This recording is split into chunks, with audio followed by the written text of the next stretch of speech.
This week on Maker Update, a modular smartwatch, resin printing gets a speed boost, saving Ferris, sorting candy, and robot archery.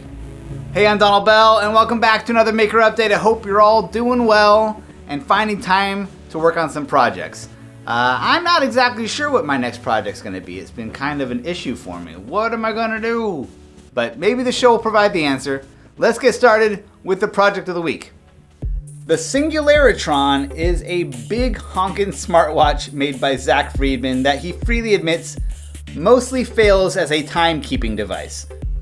I can look past that though because there are a ton of inspiring design ideas here. The coolest thing, in my opinion, is how he integrated these modular cartridges. Depending on what the situation calls for, he can load up an IR thermometer, laser pointer, environmental sensor, SD card reader, or a flashlight. He's also working on a breathalyzer module.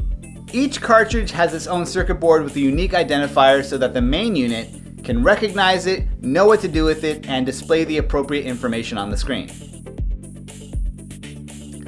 Speaking of the screen, Zack figured he'd complicate things for aesthetic reasons by using a 4-line vacuum fluorescent display, or VFD. It's fragile and requires a relatively high voltage considering that the whole thing is battery powered, but man does it look cool.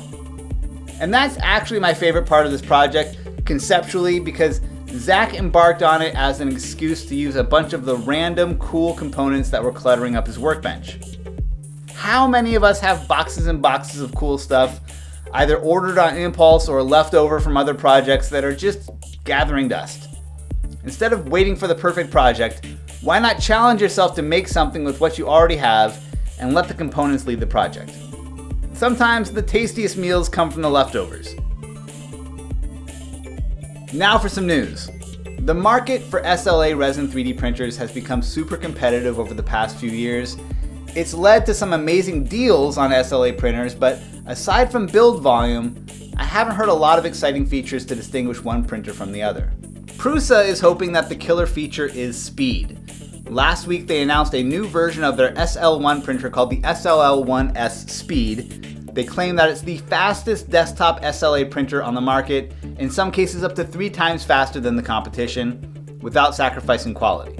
That said, priced at just under $2,000, it's not a cheap machine, especially as the market seems to be racing towards capable printers under $500. Still, I'm excited to see some innovation here, and that someone's pushing the ball forward on speed and resolution. Now for more projects. Remember the scene in Ferris Bueller's Day Off where the principal comes to check in on Ferris and rings the doorbell, and then talks to a tape-recorded message of Ferris that he rigged up to the intercom system? Well, Aaron Newcomb created an updated homage to this prank using an ESP32 board and an inexpensive MP3 player breakout board loaded up with the original audio clips from the movie. To complete the look, Aaron even found the same model of intercom used in the movie and repurposed it as an enclosure. It's a fun project for any Ferris Bueller fans. On Instructables, Jackofalltrades shows off this Arduino-based M&M sorter. Now, I have seen some fairly sophisticated ways to do color sorting, even some that use AI or sensors created specifically for measuring colors. But what I think is brilliant about Jack's design is that it's relatively low-tech but super clever. The design loads a single candy into a chamber and then flashes a pattern of red, green, and blue light at it from a single RGB LED. And then it measures the light pattern reflected back using a basic photoresistor. The pattern reflected back identifies the color, determining which channel the candy is placed in the jar. Jack includes all the files needed to recreate this project, and I think it would be a fun one to show off at a party, now that parties are like a thing again. For a more potentially lethal party novelty, check out this robotic archer created by Kamal. Kamal is using a toy bow and arrow set here, but the math involved is definitely not for children. An Intel RealSense camera detects the target pattern and the distance to the target, which sounds simple enough. The trick then becomes, how do you calculate the amount of tension on the string or the angle of the shot so that it hits the target every time?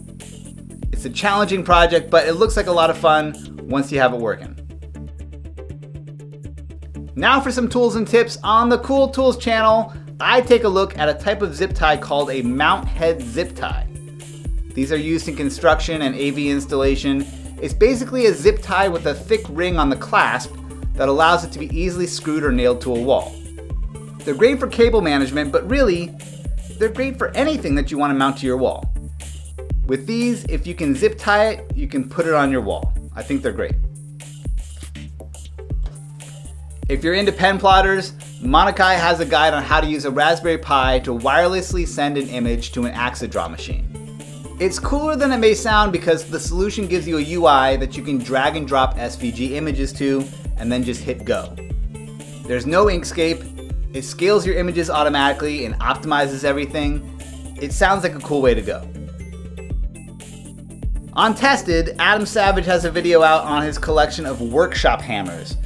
Standard hammers, phenolic hammers, thwackers, replaceable tip hammers, non-marking, mini sledge, ball peen, non-sparking hammers, jeweler's hammers.